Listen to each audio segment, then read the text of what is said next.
Call to order. Please rise for the pledge.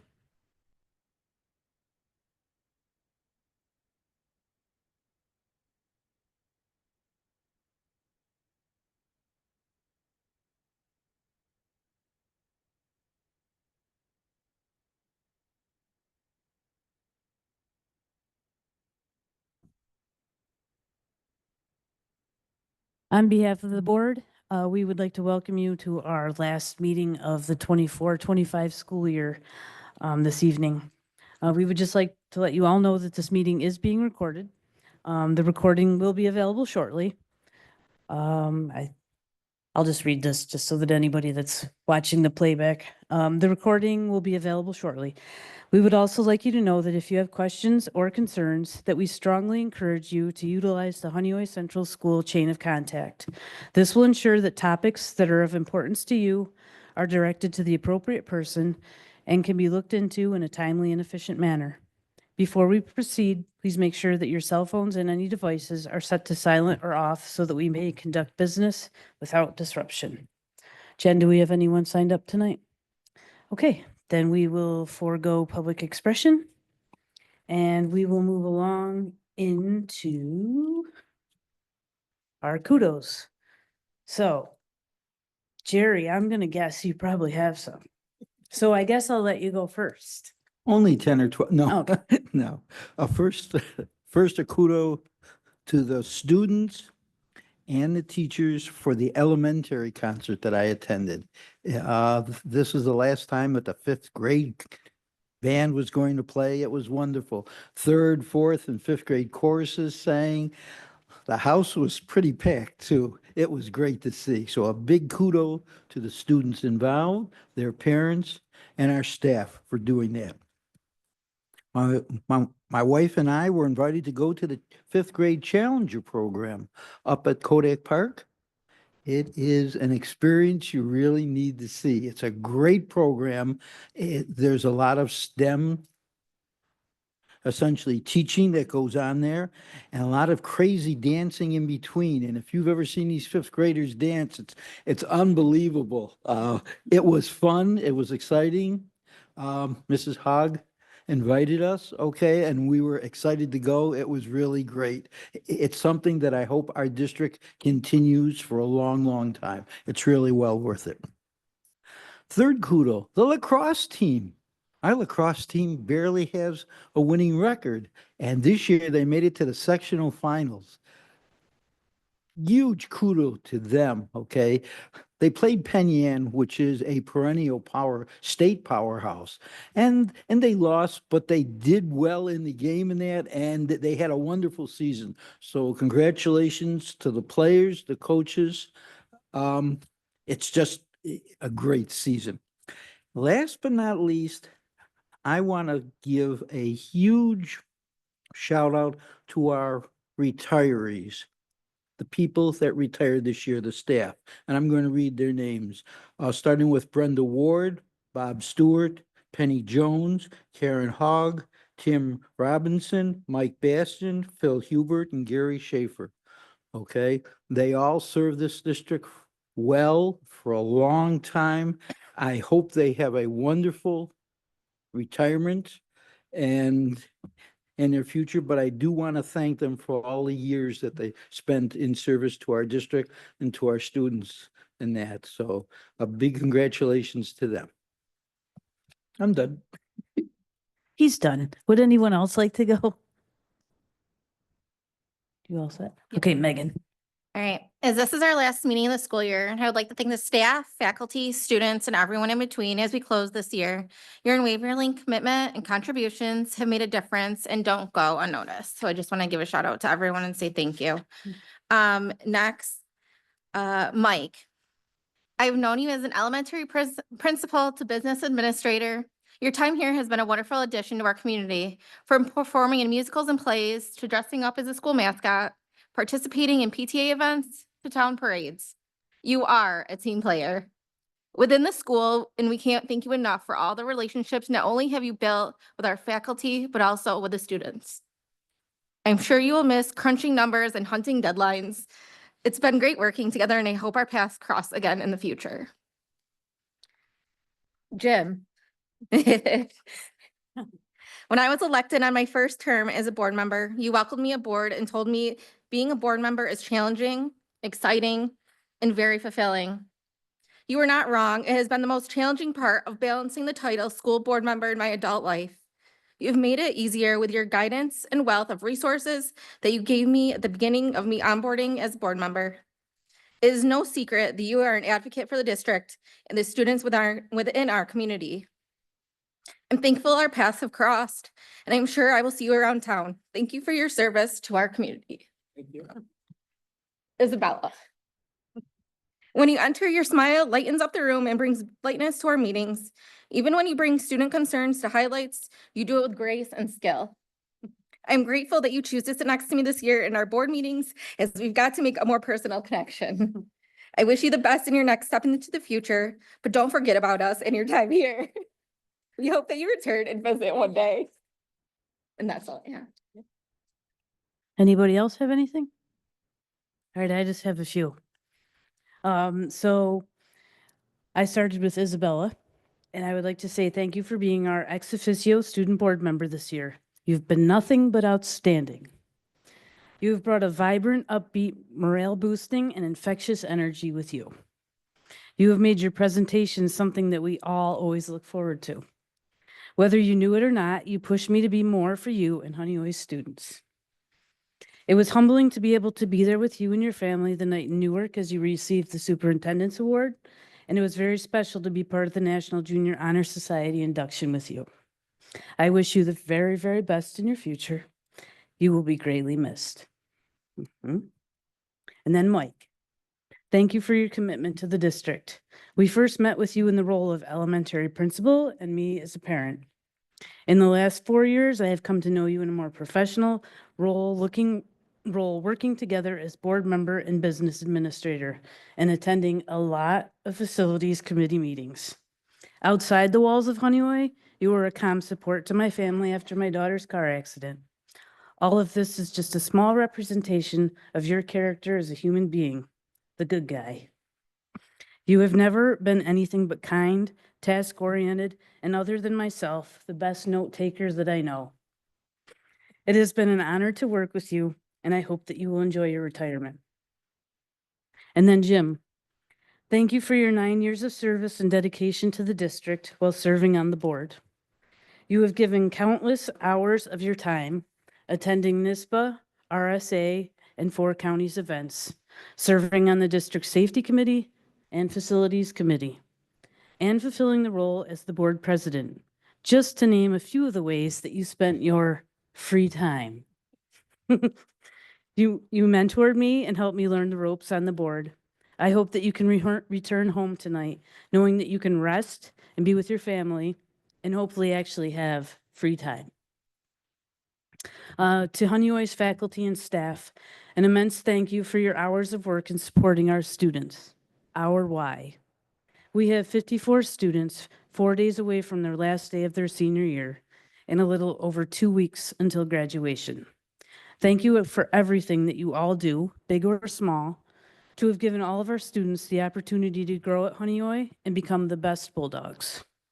I will be addressing the senior class on June 26th at graduation rehearsal, but for public record, I would like to say that it has been a true honor watching these kids start their first day at kindergarten and watching all of them now enjoying the last days here. I speak on behalf of the board in saying that we are all incredibly proud of Honeoye, faculty, staff, students, and our class of 2025. Superintendent Fluke, it has been a pleasure working with you this year. You have learned a lot in a relatively short amount of time. Every level at HCS is a learning opportunity, and you proudly demonstrate that very well. I look forward to your continued success. And to the board, thank you for selecting me to be the board president for 24-25. It has been a privilege to serve this term and lead you. We've done a lot of work, a lot of great work, and through that work, strengthened the board and the district. Our work will never be done, but we have a lot of check marks next to items on our to-do list. It feels great to look back and see the progress we've made. This board has worked extremely hard, and I truly couldn't be more honored to have worked with you all. Megan, thank you for leading with me. I sincerely couldn't have done it without you. So thank you. Does anyone have anything before we move on? Okay. Do we have any Board of Education committee reports or updates tonight? No? All right. Then I will turn the floor over to Superintendent Fluke for the superintendent report. Okay, thank you, Tori. Before introducing tonight's guest speakers, I too would like to take a moment to recognize our 3 members who are participating in their last Board of Education meeting tonight, unless, of course, they come back at some point later. Fingers crossed. First, Isabella, you brought an important voice to the table this year. Your energy, honesty, and the way you present at every meeting has truly made a difference. You reminded us of why we do this work and why we're ultimately here and who we're here to serve. Thank you for being such a meaningful part of this board. We're so proud of you, and we can't wait to see all that's ahead for you. To Jim Sykes, who has been there throughout my Honeoye journey thus far, your thoughtful leadership and support will leave a lasting impact on me, as well as all of our students here at HCS. I'm incredibly grateful for the time and care you've given to our school and to this community. You will be missed at this table, and I thank you again for everything. And to business official Mike, you lead with kindness and integrity, and that's been felt in every corner of this building. Thank you for the positive impact you've made through complex budgets, big decisions, and countless day-to-day challenges. Personally, you've been a mentor, a voice of reason, and a true friend, and I can't thank you enough. Wishing all of you rest, joy, and well-deserved peace in this next chapter. And now let's turn our attention to student board member Isabella for her last board presentation. Okay, are you guys ready? Okay. So starting off with the end of sports, not that they've all officially ended, track finished at sectionals with the girls placing second. And many did qualify for state qualifiers and went. And then the baseball season ended at quarterfinals against Oakfield, Alabama on 5/25. And then they had an amazing season where many were honored, including Coach Yale with the Coach of the Year, Owen C with Player of the Year, Sam C, Kevin S, first team, Christian L, Andrew F, second team, and then Dylan W and Christopher S, honorable mentions, and that's for the Wayne Finger Lakes region. And then softball ended their season and first round against Genesee Belfast. I know they had some good seniors leaving. And then lacrosse season ended against Penn Yan, unfortunately, on 6/12, and they also had an amazing season with Johnny B breaking many of the records in his senior year. And then just a few club updates I have is the yearbook was handed out to seniors today during lunch, and it'll be handed to all underclassmen tomorrow during lunch. So that's been fun. I'm having them around. And then NHS, our service hours are due, and once you turn them in, you get our stoles, which is the little gold thing we have around us at graduation. And then for dog pack, we just went to the Special Olympics, which that was very exciting, where our members would be paired up with one of the Special Olympic participants, and then we kind of go around with them through the day, motivating them and things like that. And then our math and physics also went to Seabury, so that included calculus, stats, and as well as pre-calc. So that was a lot of fun, and we did do some math, don't worry. And then I just have a couple photos from Seabury's, sectionals, and then as well as Special Olympics. And then also including in that, I didn't put a slide in here for this because we don't have the photos out yet, but we also had the award ceremony not too long ago where we had many students celebrated and got different awards and scholarships. And I think that's a great thing that our school does and that it offers. And just kind of a big event where we can recognize our students with their families there. And then my one student concern I have, I didn't want to lay it on you guys too thick, is some of our Chromebooks are having some trouble as they go down, like through the end of the year, which is, I'm assuming is coming because they haven't been checked in a while.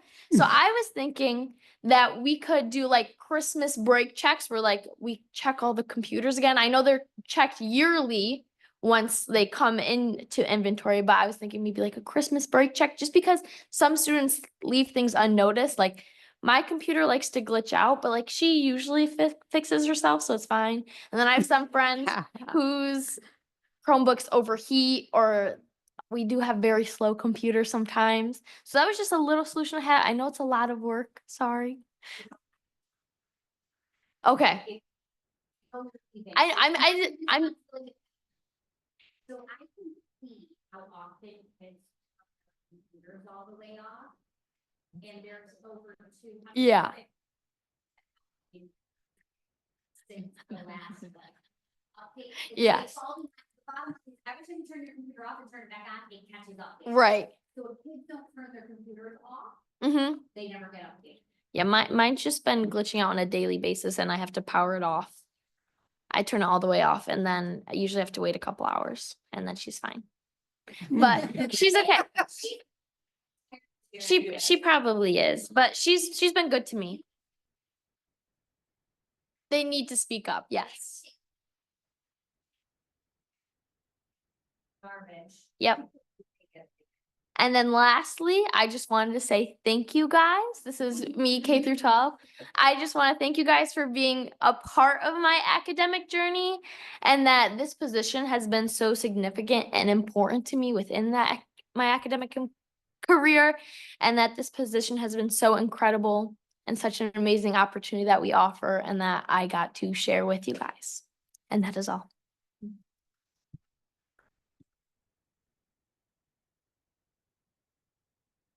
Thank you, Isabella. Great job as always. And again, you will be greatly missed. Thank you. All right, up next, please welcome our Honeoye leadership team to the podium.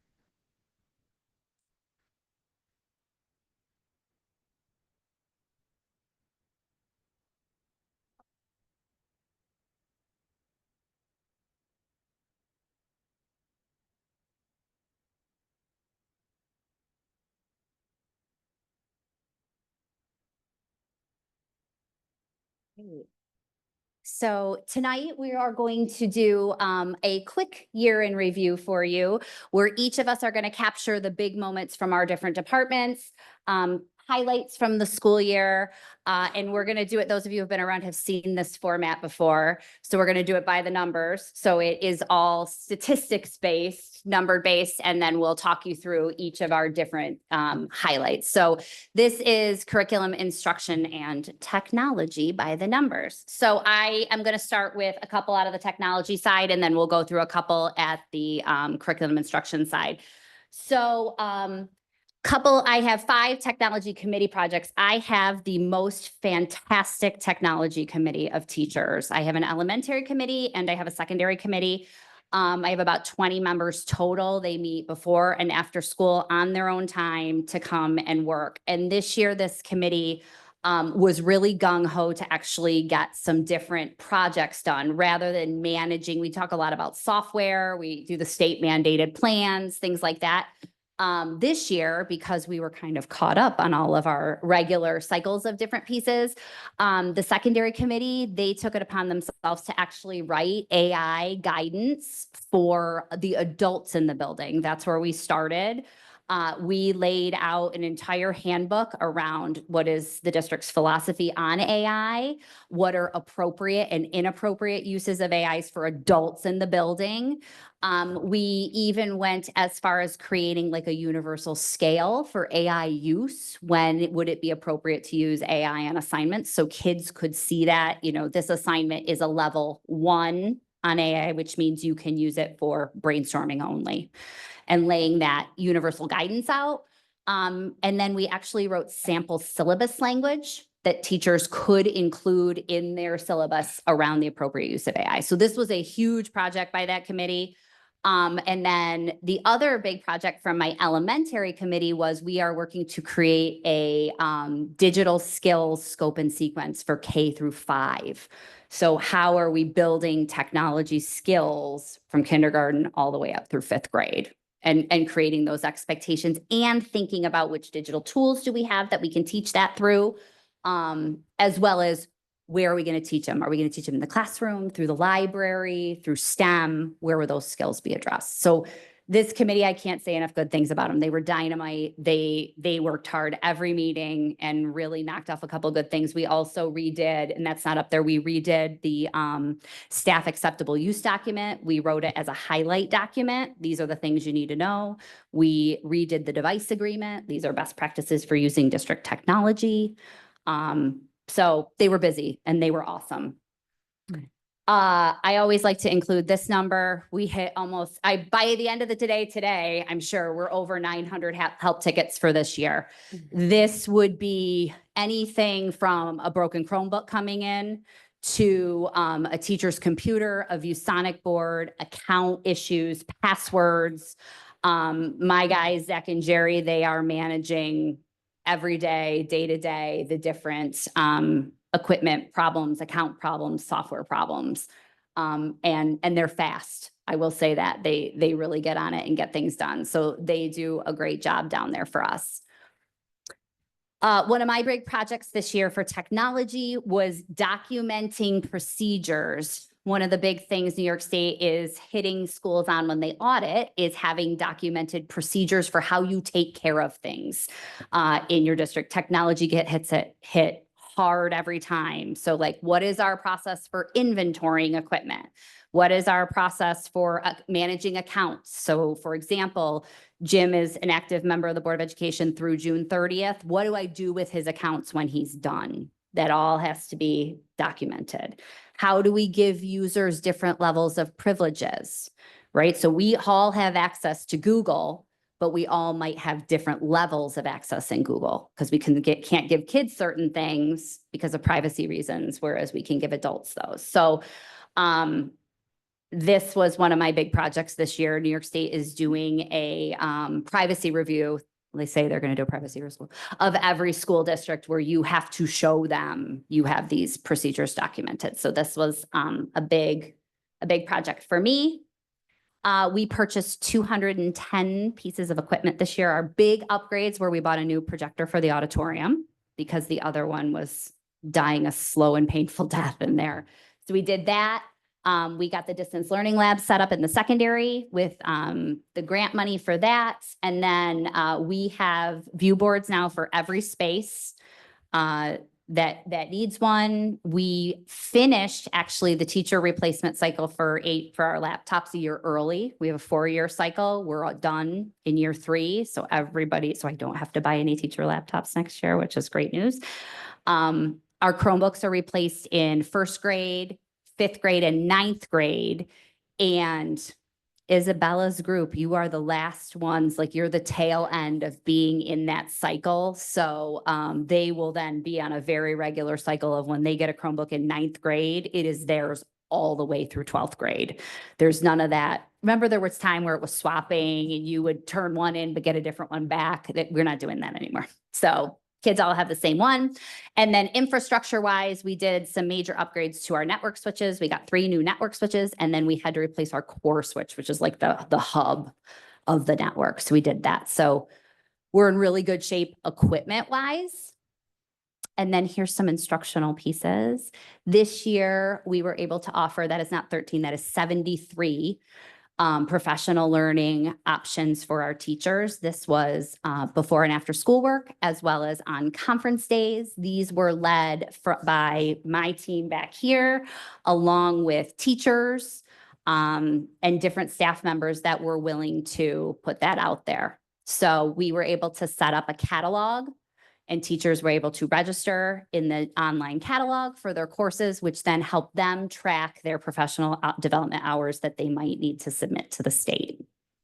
So we have a tracking system in place too. One of the unique things that we did this year is we had a number of teachers out kind of on the regional stage doing some presenting, which is really an honor when we can show up and put our name out there as having leaders in the region. So you'll see some different things up there. We had the Smart Start grant going on. They came and presented. That was the night you drove the robots around, that group of teachers. We had some teachers presenting at the AI conference regionally. There was a group of us that served at the Tech Center on the Education Consultant Committee. So we went in and talked with their education professions teachers about what we're seeing in education. I presented at the New York State Data Privacy Conference. We did some work at the CTE Tech Center Conference. I represented the Wayne Finger Lakes education professions. So I represented our region around instruction. And then later this year, it's actually this summer, we're going to do a presentation at the Leadership Academy. So it's nice to be able to see some of Honeywell being represented outside of just the district. And then here's the big one. We've been here before talking about reading. Since I think last time I talked to you, when we were working and we kind of launched the reading initiative, we've done 84 hours of reading professional development. That has been through different release time, team meetings, committee meetings, different trainings. This administrative team has been trained in the science of reading at the administrative level. And then we've also done some different regional work, have some groups going to some different conferences and meetings around the reading initiative. If you remember when I came in the fall, not in the fall, in the winter, we talked a little bit about why we needed to make the shift to the evidence-based reading instruction. And if you remember, I said some of the shifts we were making were in the foundational skills, specifically around phonological awareness, phonics, and high frequency words. The top is the data I showed you this winter around their iReady, where they were falling in there. And we were talking about this as the percentage of students that were on grade level.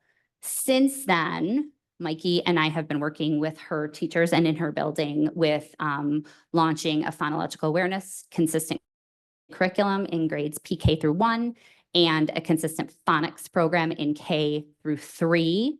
And you will see we saw some really significant gains from the winter to the percentage of students who are on grade level.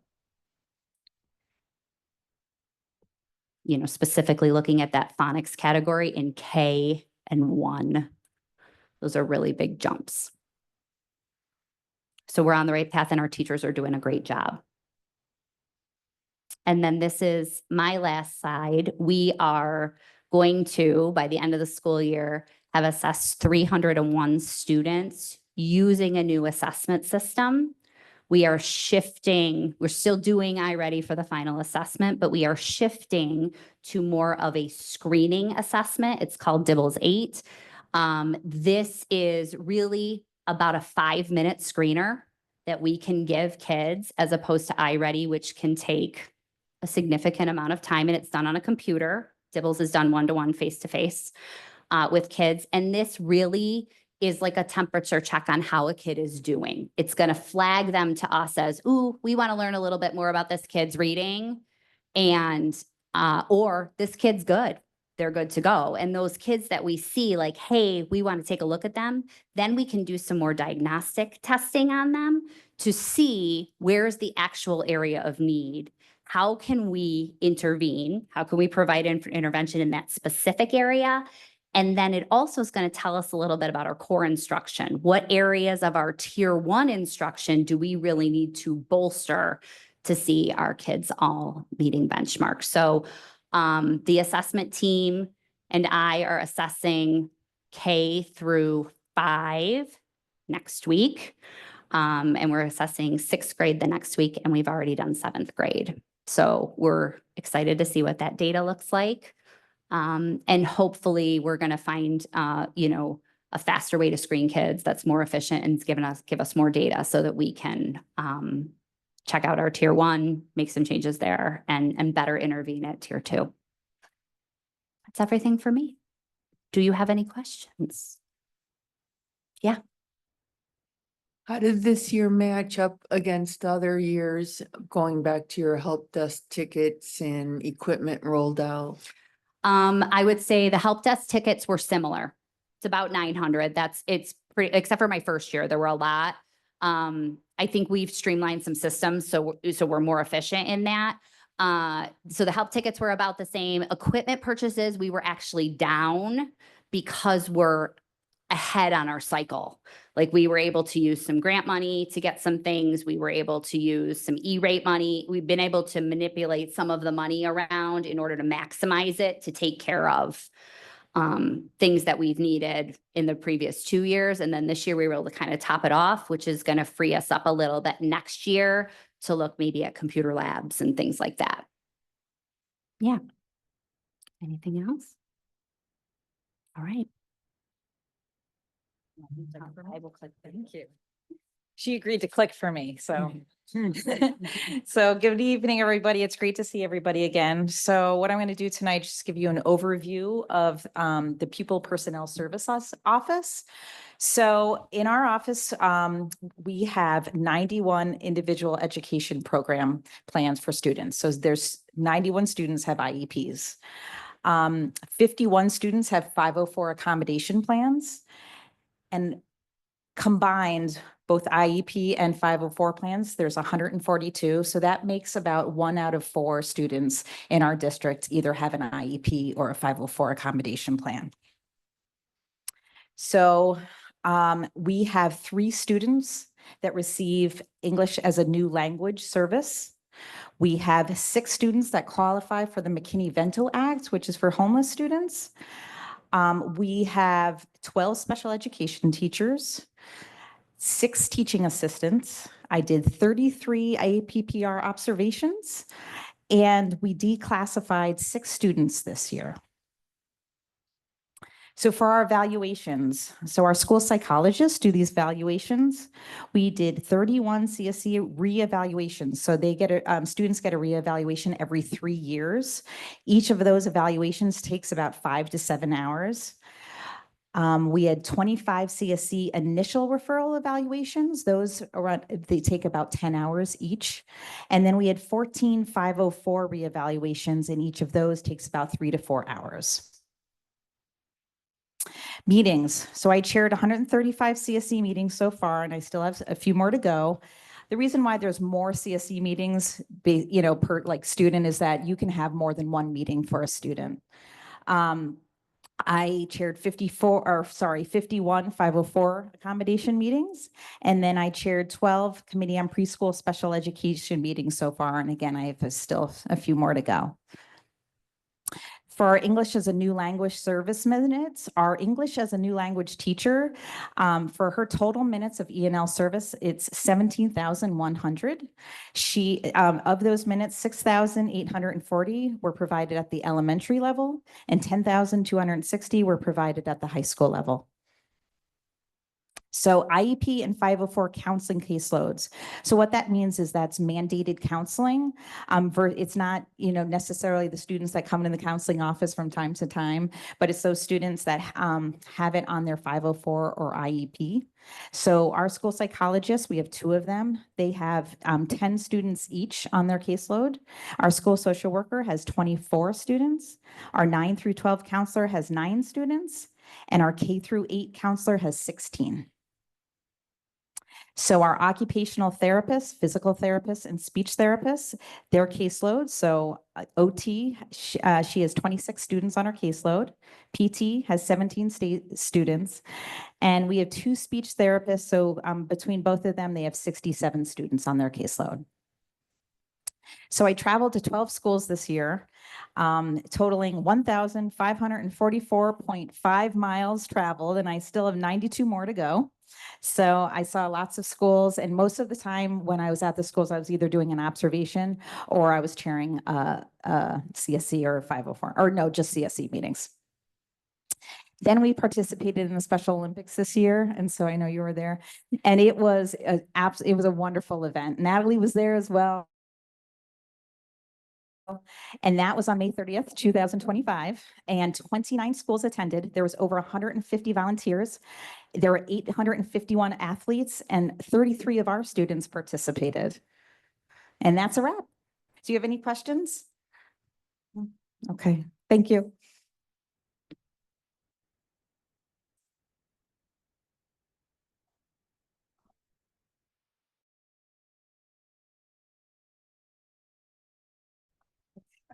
Hi, everyone. We had lots of things that have happened at elementary this year. So taking a look, we've had at our PBIS assemblies, you'll see we have 9 monthly PBIS assemblies. So we've done one each month since October.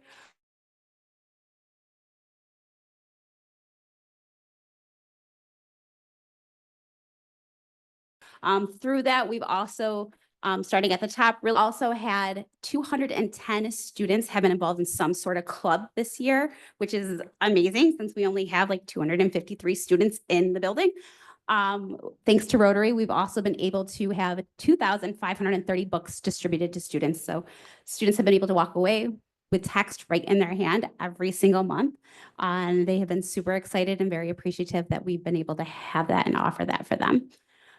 We've had 12 committees as well that teachers have been able to participate in. You'll see through our PBIS, we've had 148 students have had some sort of positive recognition this year as well. We have 89 more students since our fall iReady that are performing on or above grade level in math. You'll see we have 76 students that are more on or above grade level, so more than what we've had since the fall as well for reading. We've had 12 data meetings. Our teachers have really been able to focus in on their instructional practices this year, looking at that data, what does that tell us and how does that drive our practices? We've had a 94% attendance rate at elementary. Some fun things that we've offered. You'll see we've had 17 field trips that have been offered to students this year. We've had 24 students that have participated in our after-school AIS programs.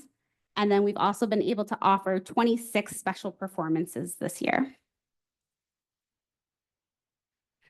All right, perfect. So taking a look here at our academic achievement for reading, you'll see that we've been able to increase by 33% in the green for on or above reading since the fall. We've decreased by 13% in the red. And those are our students that are really receiving those tier 3 supports that we've been continuing to do throughout the year. Those are also the students that we have potentially flagged for supports right at the very start of next year to kind of give them that boost, if you will, right when they come in. So we know how to kind of really target those skills for them and who we need to look at.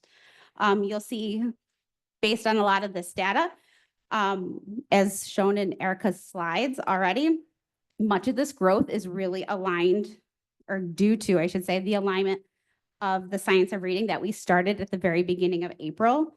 And that's really beefing up our phonics and phonemic awareness and offering those reading PDs to our teachers. And then here for our math, you'll see we've been able to increase our by 40% students that are on or above grade level in the green, with decreasing that 12% in the red. So once again, the students that are in the red are also flagged for supports in the fall, just like they are in reading as well. All right, so then looking at attendance, we have a 94% attendance rate. This is really due to the fact we send letters home consistently, not just because it's mandated once they get to 10%, but then really being able to, or excuse me, 10 days, but really being able to have conversations with families, making those phone calls home, whether that's through the Connect Ed daily messages. Mrs. Tonkery reaches out. I reached out to families as well, making sure to stress the importance of having students in the building for instruction. We've held family meetings. We've done community circles with students. Our morning meetings have also been really beneficial to offer that warm and welcoming, safe environment for students each morning. And then looking at our club participants, like I said before, we have 210 students that have participated. So you'll see the clubs listed below: library club, yearbook, art club, ecology club, student council, and I believe we had 50 some odd students that participated in the elementary play, which is amazing. So they actually had to create more parts for that this year that were actually put in initially. So we've had 23 different special events and performances this year. So just to name a few, we've had the teddy bear tree with Rotary, which is always well loved with our kindergarteners.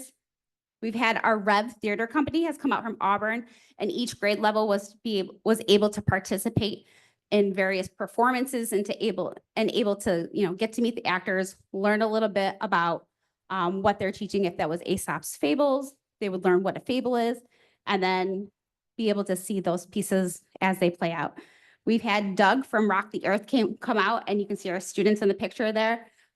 Third, fourth, and fifth students participated in a waste collection day, which sounds kind of gross, but they actually had a really great time, and they were able to see kind of how much waste we're wasting essentially as a district out of the cafeteria, and then determining like ways that we can improve that for next year. So are there things that we can do differently? If so, what could that look like? And then we've also had Dave Ruck, who performed music around the world for our students, and students were able to learn to sing in different languages. So that was really fun, along with our family fun night. And then you'll also see we had 17 field trips that were offered throughout the year. So students participated on field trips to the RPO, Jiva Theater, Wickham Farms, the Pick and Patch Science Museum, just to name a few. And then we have 12 committees that teachers were able to participate in. You'll see our PBIS, Scheduling Committee, Elementary Leadership Council, our Building Level Safety Team Committee, our Student Support Team Committee, Grade Level and Special Area Team Committee. So that's really our ELC. We have a Day of Caring Committee, a Reading Committee that we started to really examine our reading practices and what we can do differently. We have our Awards Committee, our District Safety Committee, the Instructional Support Team. And in addition to that, we also created a Parent Engagement Committee, which is really ways that we can get parents to come into the building and participate with students, whether that's during the day or after school as well at different events. Okay, nope. And then you'll see here, these are our 10 PBIS character traits. So this year we focused on cooperation, courage, gratitude, honesty, creativity. The Bulldog 4, we kicked the year off with that. Kindness, perseverance, empathy, and mindfulness. So some of our initiatives through PBIS this year, we started a Golden Plate Award in the cafeteria. The class that is able to show the Bulldog 4 consistently throughout the week earns kind of rights outside the classroom where it hangs for the week. So they kind of get bragging rights for that. We teamed up with the Ontario County Sheriff's Department and started a Junior Deputy Award. We also have students that are nominated from each classroom for our Student of the Month Award. And then some of our activities, you'll see Mrs. Callahan, we participated and kind of did a fun little competition with the teachers at our last event. And they were able to do rock, paper, scissors, and they were able to challenge each other. And Mrs. Callahan won a prize basket for her class. And that is it on my end. Any questions for me? I just have a question. I know like back, I think it was in the winter, we talked about the science of reading and how we're starting to integrate that. So what are we going to send home to parents so that they can, because I know reading is a hot topic, like that's what we're below average in and everything. What are we going to send home to parents so we can help over the summer, since we're not having summer school, guide them and what they can do at home with their kids? Yep. So we are working in the process of some papers that can go home for families, so that way they can know what to practice on. We've had some families that have reached out directly to their teachers or even to their AIS teacher to see what can I do in order to help support my child. There's also the UFly website that has a variety of parent resources on that, and I've shared that through my newsletter as well. So that way parents can always click on, and I can reshare that with them at the start of summer. Anything else?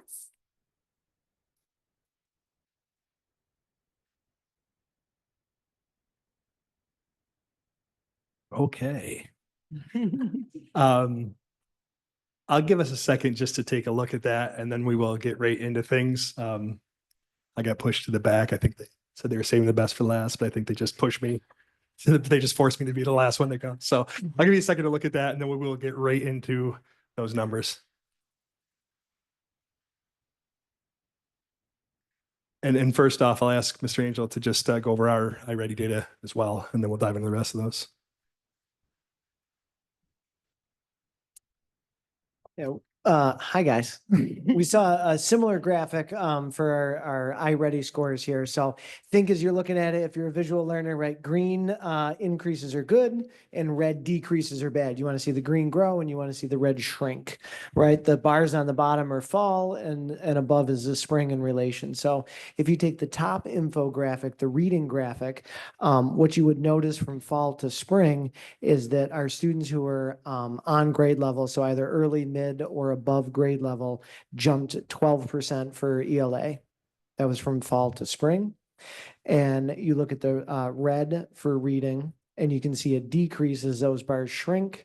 And that decrease of red plus the hatched shaded red was a drop of 6%. So those are our neediest students who are 3 or more grade levels. They were able to make gains of at least a whole year's growth in less than a year's time. So that's something to celebrate by the numbers.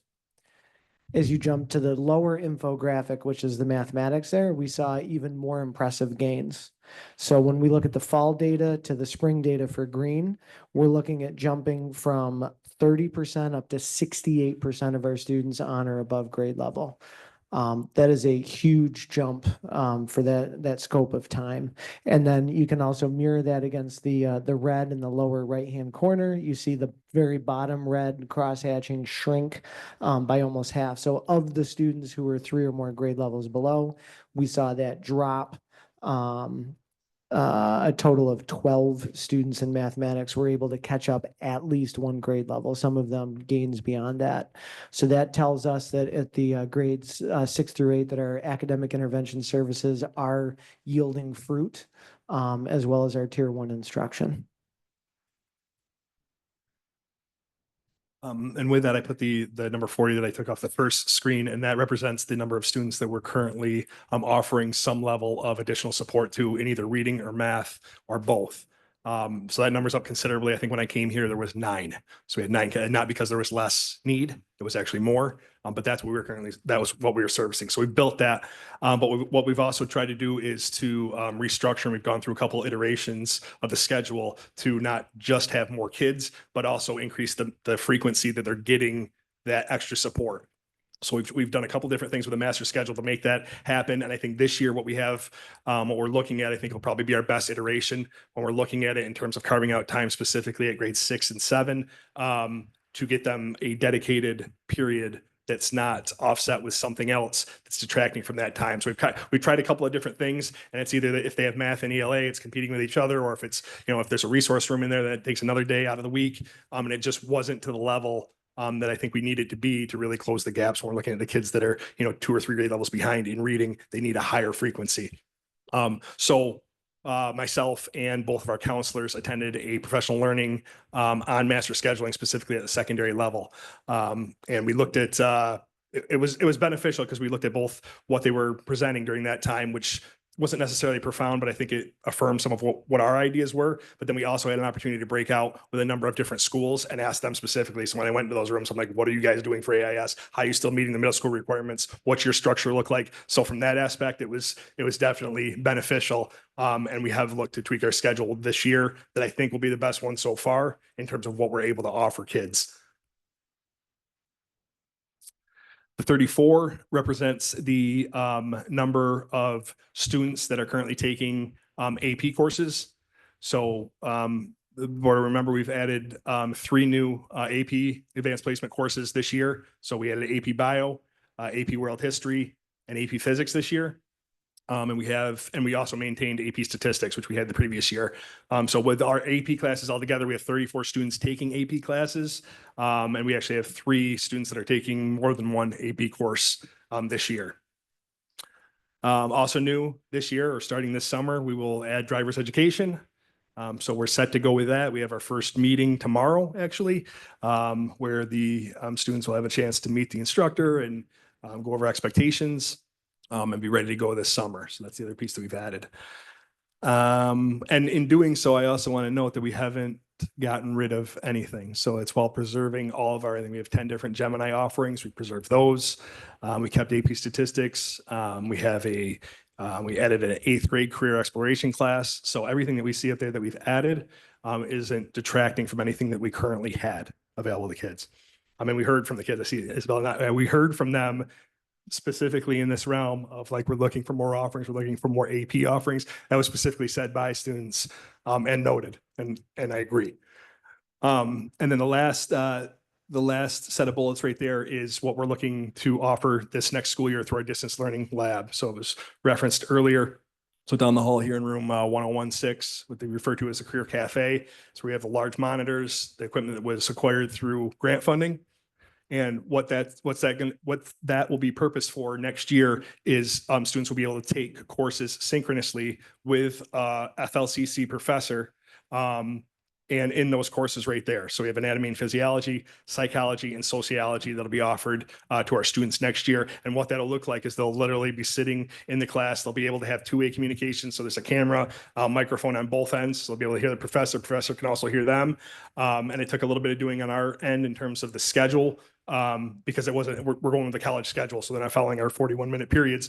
So we're like butting it up to a study hall or whatever else we need to do. So those kids are able to go to the full length of the class. And then maybe they spend 20 minutes in a study hall and they're on to the rest of their day. But it will offer them in each one of those courses a 3-credit college course that they'll be able to take those credits in. So we're excited about that. So really with those, plus with the career exploration class, those are all the new classes we've added in just the last couple of years. And they're well attended. We've got 34 kids taking APs. It's a very good show. And we did that mainly just to remind that we did that to make our kids, both we wanted to expose them to that because that is what's going to prepare them right for college, to really give them a real taste of the rigor. But also it definitely makes our kids more competitive when they're looking to go to a selective school in terms of selection, but then also preparation. So I'm glad to see our kids are taking advantage of it. So they weren't lying. Yeah. So right now we have 8, and that's based on, so it depends on how many sessions you can offer. So right now, Miss Young, our instructor, she's willing to offer one, a session, a morning session that runs 4 days a week. And based on the amount of class time and the amount of drive time they need, we're able to do that. If she in the future becomes willing to do 2 sessions, or if we are able to hire another instructor on, which I told BoCES, if you have one, put us on the top of the list because we have the kids. We have the interest to definitely field a whole nother group, possibly 2 more groups in terms of our kids that we had a pretty big interest. But right now for this first year, it's going to be 8 kids. It's off the ground. We got it off the ground. So. Okay, 57 is the number of students that we currently have in National Honor Society and National Junior Honor Society. So a couple of years ago, we started the National Junior Honor Society we started a new chapter with that. So they're formally recognized. We're on the books for our students that are in middle school. And we just wanted to move it down to really recognize those kids and all the things they're doing in terms of scholarship, service, leadership, and character. We think that's important, and it's important at a young level to really reinforce those aspects. I mean, we want them in all the students. And so that's really what we're pushing. And we want to push it starting, in 6th grade.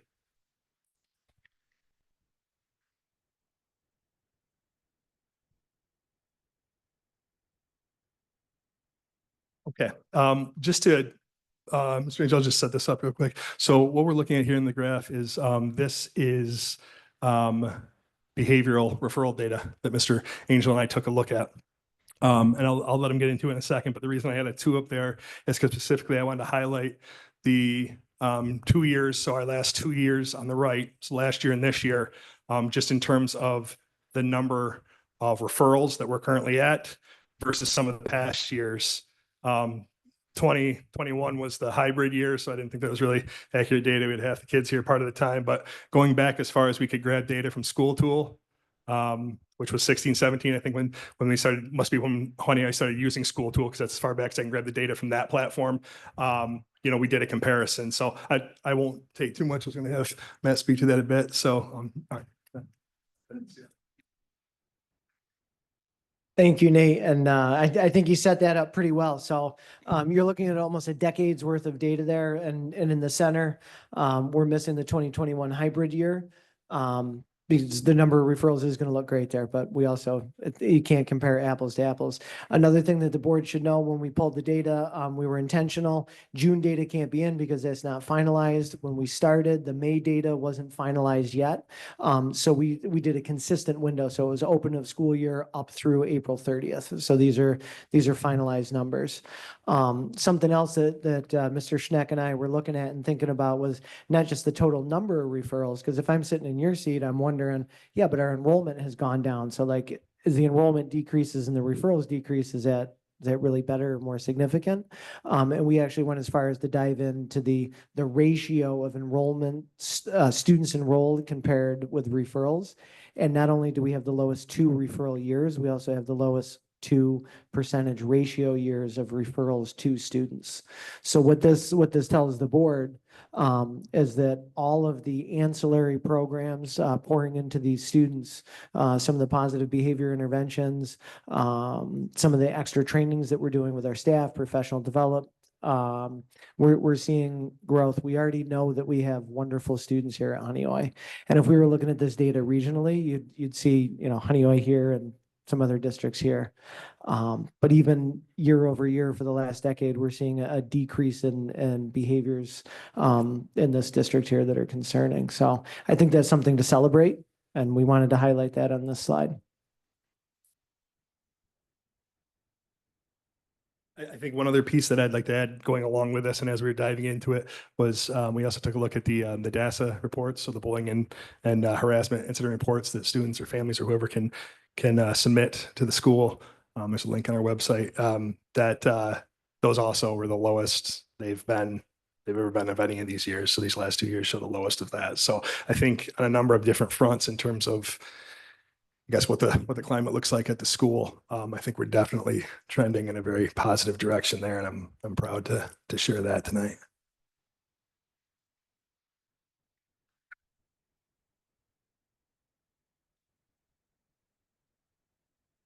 Okay, and this is my final slide. I kept it concise, Jim. What I have displayed here is a graduation rate comparison. And I want to take a look at what we've done the last few years, and then in comparison to how Honeoye's performed in terms of graduation rate.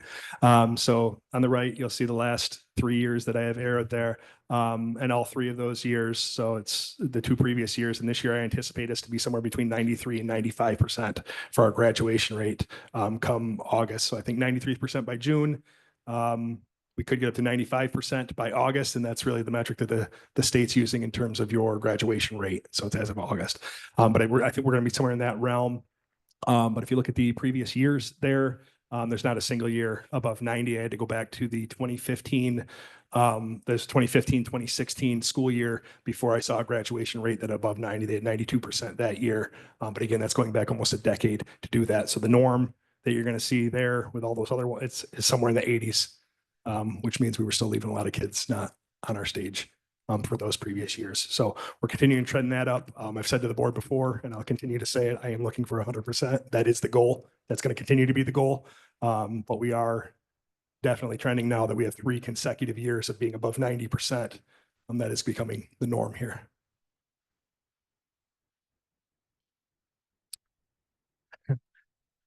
So I guess just something I do want to say is that, even though we're presenting individually here, none of us aren't working together, every day to make all of this happen. So, the thing that we were putting in the end, when we're talking graduation rate, all of this, all of what we said tonight culminates into that, right? Into getting our kids to be successful at the end and being able to shake their hand and give them a diploma and send them off to be successful. So I think everything that everybody shared tonight is all, can really be boiled down to that purpose. And, I feel very fortunate to be working with this team, and really to be working with all the people in this room, because I do genuinely feel like, that this team in this room, that the focus really is on student outcomes and it's not getting distracted by other things. And I think we're all on the same page.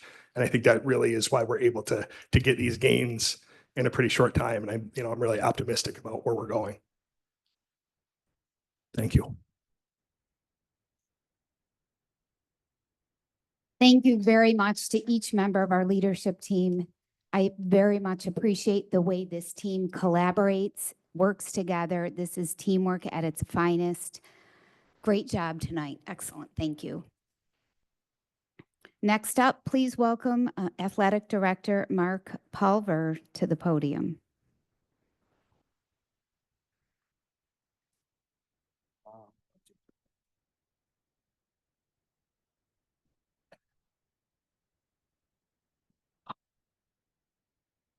So thank you for having me here once again. Couple things that I want to touch on before I get started. One, I was hoping you could read that slide there, but maybe when we release the slides afterwards to the public, you can take a look at the circle part on that slide.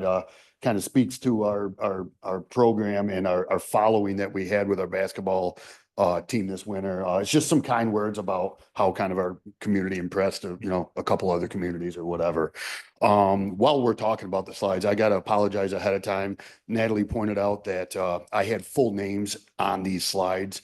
They have since been updated. However, I didn't get them in time for her to add to the display here for today. So before they are released, all of those will be changed to first name and last initial. All the postings we do for athletics are of that. I thought this was more of an internal setting, not thinking about them being released to the public when we're done here. My presentation tonight is going to be a little bit longer than normal. I apologize. Last year I did 3 presentations, 1 for each season. Natalie worked with me a little bit, probably partially at least, knowing my fear of coming up here, and said, let's kind of combine the last 2 for winter and spring. So it made it a little bit longer. And kind of the other thing I think that played into that is our basketball season went so long, it actually went into the spring season here this year. So between wrapping up coaches interviews for the or postseason interviews for the winter, and kind of that's where I'm at right now with spring wrapping up too, which is an area of self-improvement that Natalie and I have talked about as far as coming up with like a rubric or a set of questions. I actually attended a professional development seminar, one that Section 5 offers at Bristol Mountain, and that was one of the topics that I chose to attend that class. Just trying to get a little bit better at that. So, like I said, it'll be slightly longer, but I'm gonna try to get through it as fast as I can. We've been very, very busy in the athletic department. One thing we've been working on tirelessly is the athletic handbook, and we're just about done. Just some key points that I want to touch on. Oops, I got to do this, don't I? Yeah, sorry.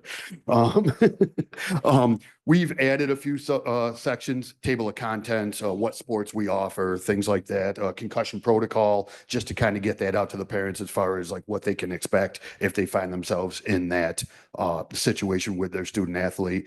We had an internal committee of 14 members in this room. We had Jermaine and Natalie and Nate and myself and Carrie, along with other teachers and coaches and people within the district.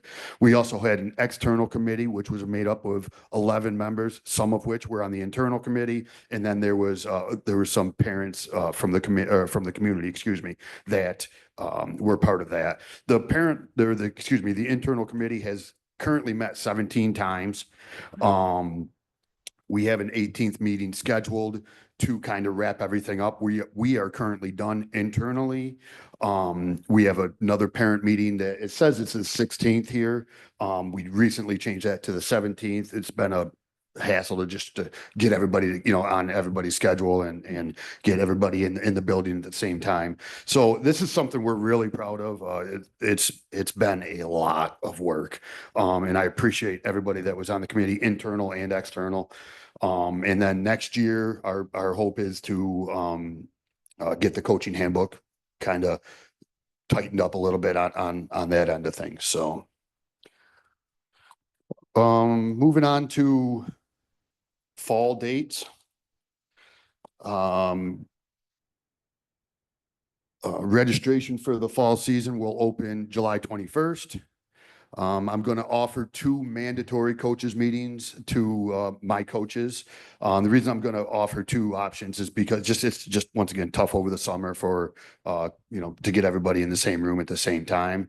Part of my bettering what I do here is my mandatory coaches meetings are 100% going to be mandatory. I don't care if you've been here 30 years or it's your first time in the door. They're going to be mandatory. Everything from this point forward is going to get tightened up a little bit on that end. And then moving forward with dates, we have homecoming. And I'm not going to touch on everything here. Some of these slides have so much information on them. I can't touch on it all, but homecoming weekend is something we're very excited about. October 3rd and 4th, we've got a lot of plans, not just within athletics, but within, the community and things like that as well. I know hiring process has been something that's been brought up at past meetings and I respect that. So I just kind of wanted to take a minute to touch base on that. Typically when I'm hiring for a modified or a JV position, it's usually myself and the varsity coach that is involved with that sport that does that hiring. If need be, I can bring in other people, but that's usually who attends that. When I hire for varsity coaches, it's more of a panel. Usually I have a minimum of 5 people on the panel, and it consists of maybe some coaches. If it's a coach that just left that year or whatever, depending on the situation with them leaving, that coach might be on my panel. If there's an exterior candidate, somebody that is not an HTA member or somebody from within the district, I will make sure that I have a non-HTA coach that I currently have on my staff as one of those committee members. There is certain nuances that, people internal, and I know this as an external person, like people internal just don't quite grasp, just like an external candidate wouldn't grasp the things that go on within the HTA process. So, usually the process is, arrive a little early. We hand out the information pertaining to the candidates and give a chance to review that before we interview the candidates as they come in. We use a confidence rating that I believe is the same that they use for hiring teachers here. So it's, there's a place for notes and then a confidence rating 1 to 4 that each person on my panel fills out, and then we discuss privately afterwards. I also, for many sports and in many situations, bring in captains from the previous year. And this gives like the student and the athlete a little bit of a voice in what, who they're bringing in or who we're interviewing.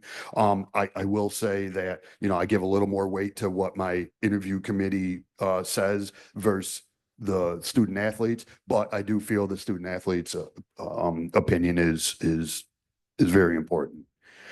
And then, from there, I recommend to Natalie, if a deeper discussion is needed, other than that, just, here's my candidate and this is what I see. We have that discussion, and then obviously she brings that forward to you.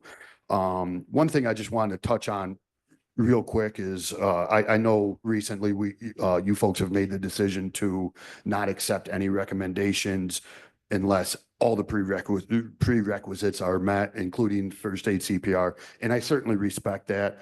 I do hope that we could talk about that at some point, because I think there's some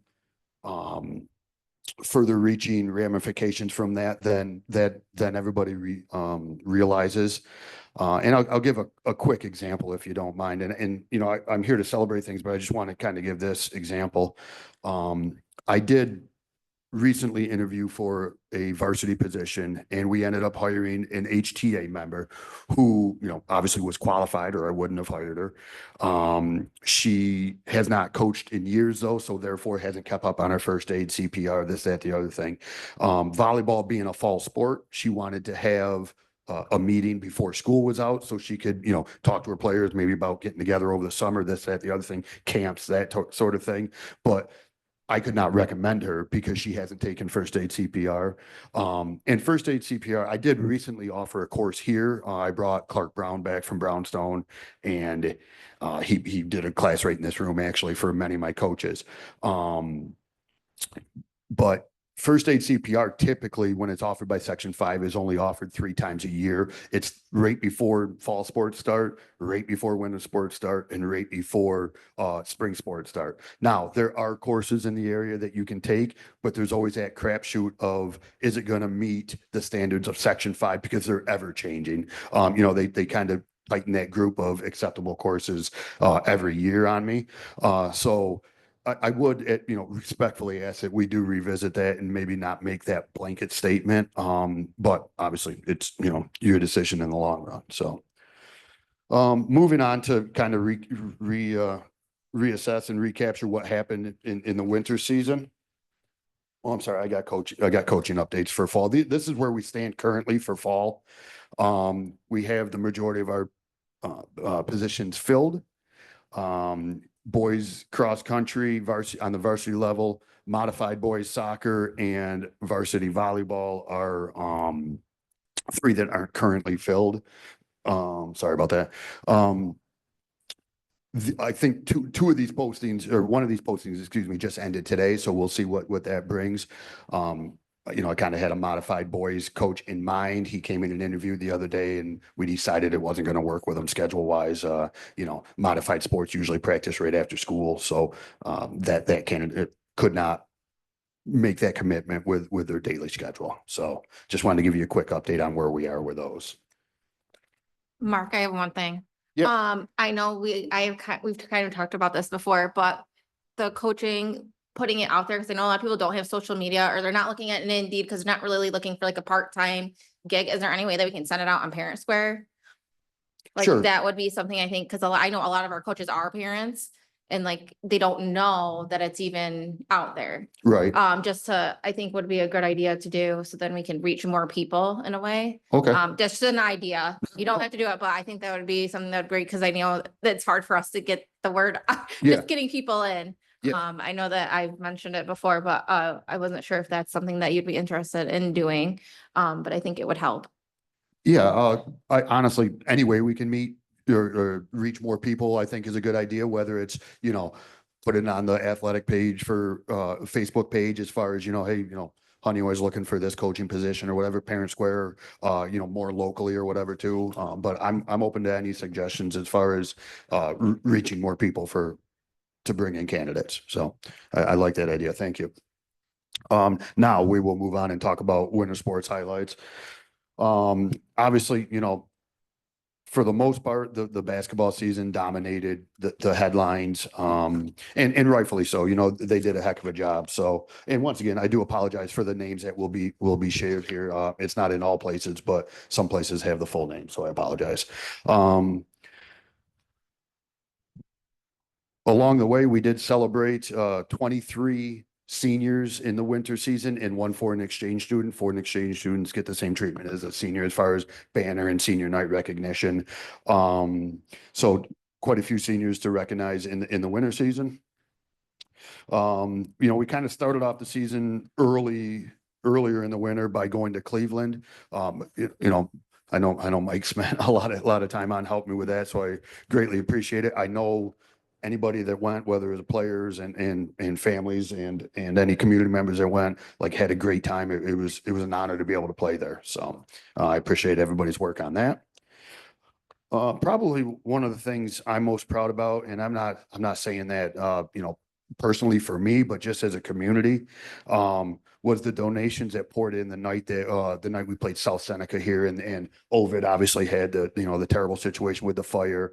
But you know, I just wanted to point something out real quick. Like in the 2 photos on the left-hand side, those aren't boxes that were sitting there and then we brought a card in front of it. Like that's two separate photos with two separate sets of goods.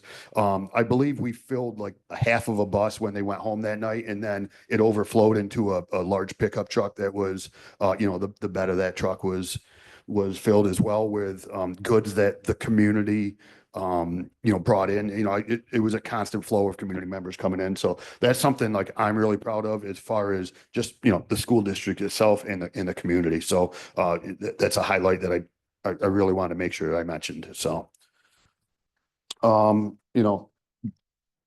back to the boys basketball season real quick here as we discuss each sport individually. Just a great season with a lot of highs and a lot of excitement. I'll show some pictures here. Once again, the Sea of Blue that it got named. I'm not even sure if we named it that or not. Like, there was people from all over. I'd go to my AD meetings and they would all talk to me about, how proud they are of us for being a small school and showing up to state games with bigger crowds than schools that are 3 times the size of us. So, once again, very, very proud of that. So, just some I'll just touch on a few. I'm not going to read them all to you. So, Finger Lakes champions in basketball, co-champions with South Seneca, Class 3 sectional champions, Board 60 sportsmanship award recipient. That's given to one team in each league, and this wasn't put out there, but each of those teams is then moves on to be considered for the Section 5 award, and we came in a very close second in that. So I'm very proud of our team for a team, and that's based on teams, coaches, players, fans, everything. So very proud of that.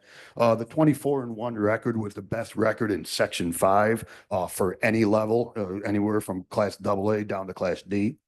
So once again, like the winningest team in Section 5 for the 24-25 season. And Bella stole a few of my things that I got highlighted here to talk about. So I'm just gonna just a couple things. ONC, ONR, and Landon W were first team all-stars for Finger Lakes West. Landon, as we all know, hit the 1,000-point plateau and received a ton of honors.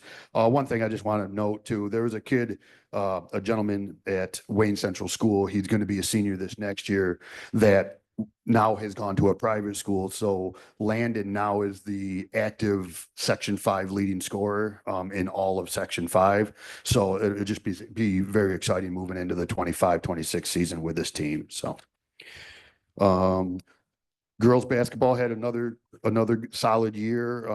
Natalie P got received 3rd team honors, and Sarah and Emily attended the exceptional senior game. Bowling had probably the best year that they've had in a long time, or just kind of overshadowed by some of the other things that went on, which is unfortunate. I had the opportunity to go watch them in leagues and in sectionals, and they were really represented our school well, and I'm proud of them for that. Cheerleading, we had Maddie and Bella as exceptional seniors. They placed 3rd in the leagues, 4th in sectionals, which is impressive. And Bella, you're gonna have to explain this. What's the hit zero? Like, it's been explained to me many times, but I'm not a cheerleader. If you can't. So you give points, like you get a 6 out of 10 on jumps, let's say. But hit 0 means you did not get any deductions, meaning none of your stunts like wobbled. You get a deduction off of your total score from that. Or one of your stunts fall, you get a deduction. Okay. Those things like that. So if you hit 0, that means you made no mistakes in your routine. Okay, great. Yeah. Great. And does that make more sense? It makes a lot Okay. of sense. Thank you. So that's impressive for like here, right? I mean, have we ever done that in the past? Yes, hit 0. It's not common, but it's definitely a big accomplishment because that means you perfected your routine, basically. Right. Well, congratulations. Thank you. Thank you. Also going on with 1st and 2nd team all-stars, Bella was named to the 1st team, Finger Lakes West all-star team, excuse me, and Emma was earned 2nd team honors. So, track, indoor track had a unbelievable season. A lot of team awards and individual awards as well. Just to touch on a few, Daniel got first team honors for pole vault. Class B2 sectional patch winners, Henry S. Earned 3 sectional patches, 1 in triple jump, 1 in weight throw, and then 1 is part of the 4x200 relay with Daniel, Cody, and then Ethan from Bloomfield. Continuing with Henry, he also placed 3rd in the state qualifier, which means he went qualified to go to the state meet in Long Island. He also attended a national invitational in Boston and was voted most outstanding male field event performer at leagues. So, you know, a great individual performance there too. Back to kind of a wrap up for honors is All Greater Rochester honors the best of the best. So Henry got honorable mention for All Greater Rochester for boys track. Landon Washburn was named to the first team All Greater Rochester, and Owen, Dylan, Owen, and Braden got honorable mention for All Greater Rochester. And to close out the winner, we had 5 teams qualify for scholar athlete teams, and then 34 individual athletes qualify for the winter season. And Coach Don Gardner called it quits for girls basketball. He's still going to be coaching for us on the tennis end of things and the JV golf end of things. But after 29 years of coaching, he stepped away from the basketball side of things. All right, moving on to spring. Sorry this is taking so long. Once again, we had 23 spring seniors to honor and 1 foreign exchange student. All-stars for softball, Natalie, Sarah, and Addison were all named honorable mention for Finger Lakes West. Tennis had a great year. They had 10 seniors on the team. I don't know if you had a chance to look at the seniors picture there, but I went a little fast. I apologize. That being said, they're very young as far as like who were the leaders of the team. So it's, you know, a great future for them as well. Eli, first singles for Finger Lakes, and Jesse and Michael finished top 8 in sectionals, and so did Eli for his individual efforts. Bella touched on this too. Baseball had another great year. The second year in a row, they've won the Finger Lakes West. Second year in a row, they've gone undefeated in Finger Lakes West. We had Max was named Coach of the Year, second year for that. Owen was named Player of the Year. And we had first team All-Stars of Sam, Owen, and Kevin. You know, once again, a great season for them. So, and then on to outdoor track, which kind of, you know, showcases a lot of the same kids from indoor track. Daniel was Division I champion for pole vault. Alyssa Bailey, 100-meter and 200-meter champion. Lila and Cora were part of the girls 4x100 relay. And Lila and Cora were also part of the first place 4x800 relay, and Alyssa 400 hurdles first place. Also first team honors here to wrap that up is Alyssa for 400 hurdles, Daniel Gall for pole vault, and Henry for 100-meter. And then Mr. Passer touched on the success that the cross team had. First time ever making it to the finals for sectionals, which is a big accomplishment. So, you know, lacrosse is not a sport that I knew a lot about, but I couldn't have been more proud going out there and playing like Mr. Pastor said, like Penn Yan's a juggernaut. I mean, you know, they won 25 of the last 29 sectional titles or something like that. So they went out and had a great showing. Henry was named first team honors, and Johnny B, you know, set records, the program records, currently now holds the program records for goals, assists, and points. Was also named Player of the Year and Attackman of the Year. Once again, we had 4 teams that qualified for scholar athlete teams and 38 athletes.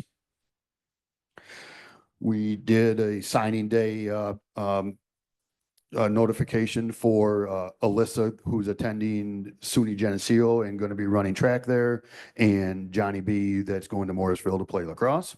These are pretty cool little events that we do for them. It kind of, you know, puts a bow around like their accomplishments here at school and recognizes them for their efforts.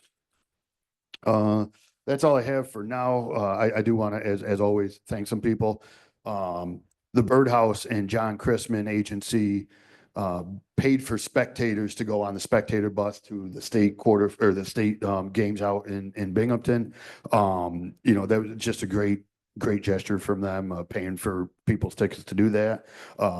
Tammy Smith, you know, I've mentioned her before, but it's kind of funny whenever anybody starts to ask me a question, I kind of already have like loaded in my head, like I'll ask Tammy Smith, like immediately. She's kind of a wealth of knowledge. She, you know, there's not much she doesn't know. Mike Kessler and Ray on the grounds crew, and Henry, excuse me, on the grounds crew. We all know this spring was an absolute disaster weather-wise. And, you know, I think they did a heck of a job kind of keeping up on things. Carrie's not listed here, but Carrie, thank you for, you know, all you do for me. I greatly appreciate it. And, you know, kind of saving the best for last, like Mike, thank you very much for everything you did. We've worked a lot together over the last 2 years. This past winter season, especially, you know, with the trip to Cleveland was a lot of work. The trip to Binghamton was a mess, but you got us through it and I appreciate it. So thank you very much. And it's been a pleasure to work with you. And I wish you luck in your endeavor. So thank you. Any questions from anybody? Oh, great. Thank you. Okay, a big thank you to Mark for his work behind the scenes at school, on the fields. His work revamping the athletic handbook was just a huge undertaking, and I want to thank him. And Jermaine was on the committee, 17 meetings plus another one coming. That was just a huge endeavor. So thank you to that. Kudos to the Honeoye Athletics Facebook page. It's always updated. It's very informative. So I appreciate his efforts there and the time that you give to this role. So thank you to Mark.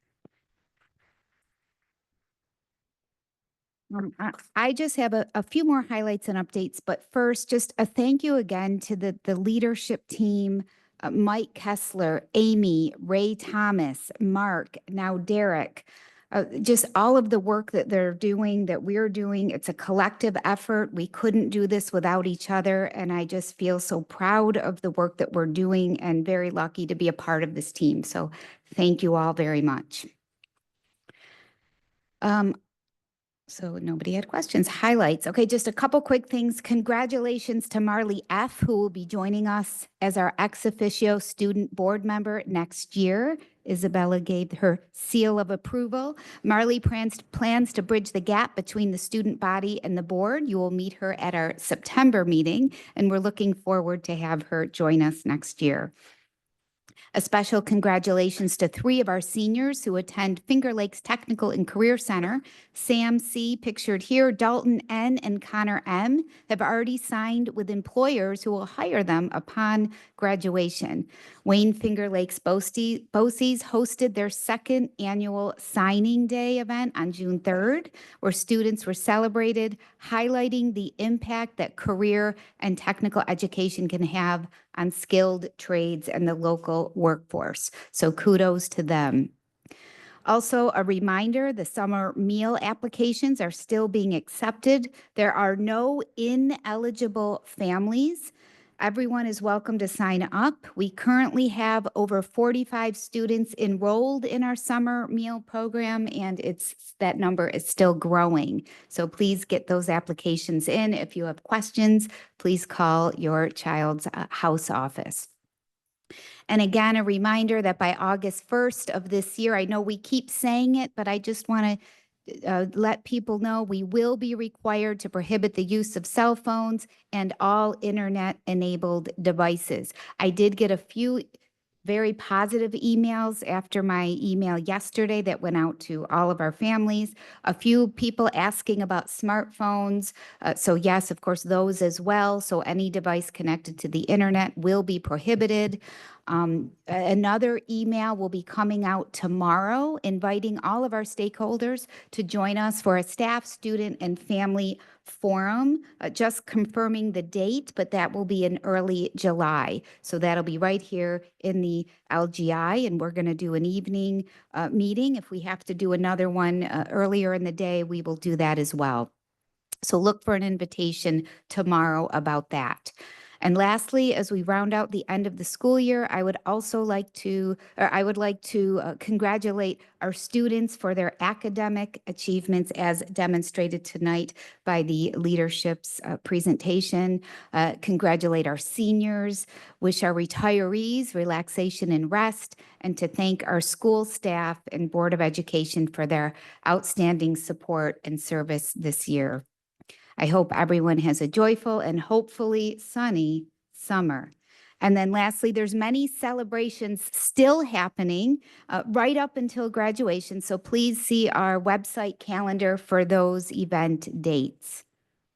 Okay, and now I turn it over, sadly, for the last time to our business office. Or is Derek doing this last? One slide for my last board meeting, and that is an update for the emergency project in the auditorium for the air conditioning on target for graduation. We've been working since September 6th.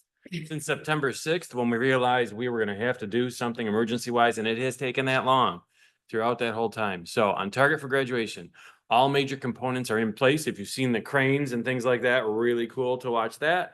The glycol is being added to the system soon. That is the fluid that runs from the top of the auditorium up to the roof and gets cooled off up there and comes back in, and then air blows over coils that has the cold stuff, and that makes cold air in the auditorium. We love that idea. Factory startup, they are sending factory reps from the cooling unit company manufacturer on June 19th when the school is closed and we are off. Mike Kessler, our facilities director, will not be having his holiday day that day. He's missed several holidays this year, actually, in work with capital project and other emergencies. So it will be started up on the 19th, which means after the 19th, we'll have cold air, and especially for graduation. That is our still fingers crossed, but it's looking good. So thank you to everyone for your patience throughout this process. It's been learning experience for all of us. Jared's got you for a couple more slides. So tonight, the board is going to approve a couple of resolutions, one of which is the reserve plan. Just wanted to make a note that there is no significant changes, philosophical changes to the reserve plan. There was one change as part of the employee benefit accrued liability reserve that got updated with the latest financial statements, and you'll see in the next slide.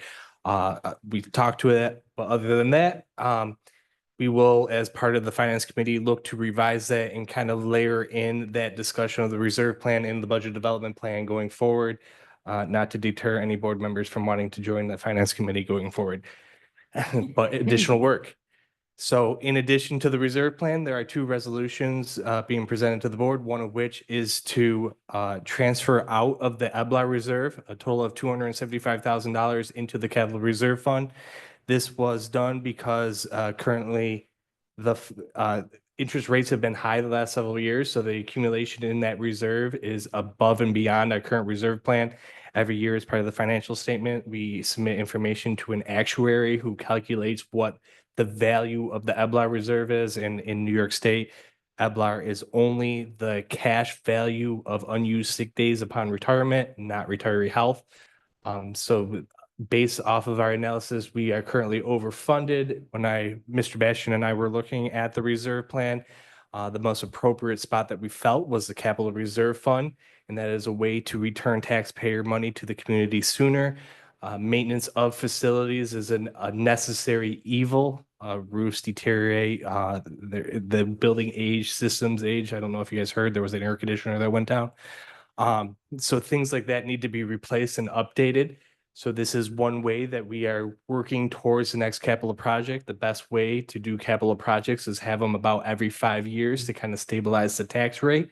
And the goal, at least my goal, and I know Natalie and the board has shared the same goal, is to try to offer capital projects or improvements to our facilities to little to no tax impact to the community. And this is our vessel to be able to achieve that, is by paying what is referred to as the local share. So if we can pay enough of the capital project up front, we'll get enough aid from the state to pay the remaining balance through debt. And this is the way that we achieve that. In addition to that transfer is a reserve resolution. It's an annual resolution. There is surplus at the end of the year as part of a contingency budget. And then in addition, there are operating surpluses that naturally generate. If we give a teacher a $300 supply code budget, it's unlikely that they spend every penny of it at the end of the year. All these pennies trickle out. We start off by funding the unappropriated fund balance, which is 4% of the following school year's budget. In addition to that, we are looking to, so we use 750,000 of that this year to pay for the air conditioning. We believe, based off of our most current estimate that we got from the BOCES business office today, that we will be able to completely replenish that 4% unappropriated fund balance. And then we're asking for anything above that 4% to go into the capital reserve. It says 500,000. We do not expect it to be 500,000. This is just a safety net because we don't want to be caught with any surplus funds. Based off of the analysis given from BOCES today, the surplus in addition to that 4% is only 117,000. So we anticipate not getting anywhere near that 500,000. But again, as we start going through the year-end process of closing out open POs, we might find that, we're not going to get a certain item, so that money gets returned to that. So that gives us a little bit of flexibility between now and then, but that is what our goal is. Any questions from the Board of Education?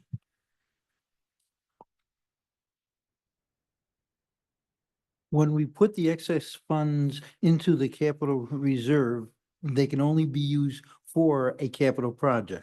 Correct. And I just want to make sure, and I'm sure you know this, but if we fall on hard times, we need to have some reserves that Absolutely. we can use. And once that money goes in there, it only comes out for like a capital project. For a community vote, yeah. Right. So I just want to be careful that we don't put too much money in there and then we find we don't have the reserves we need if things go farther south than we'd like. Let's Yes, put it that is way. a absolutely valid concern. I have looked at a projected 5-year plan. I know we sat with Bernie Yadigan's office. They had a 5-year plan. I do another one, and we kind of blend them together to get the best fit. Based off of what we see, we are comfortable with this and that it will not have any negative impact to future budgets.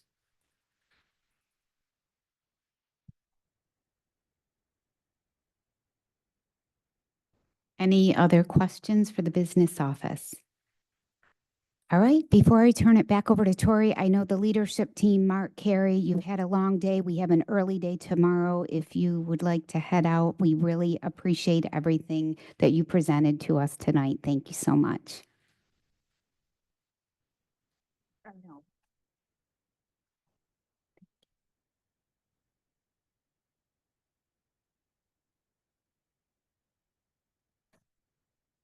Okay, so the first thing, before we get to the consent agenda, I have the reserve allocation, and the EBLAR transfer that we need to have a motion to approve.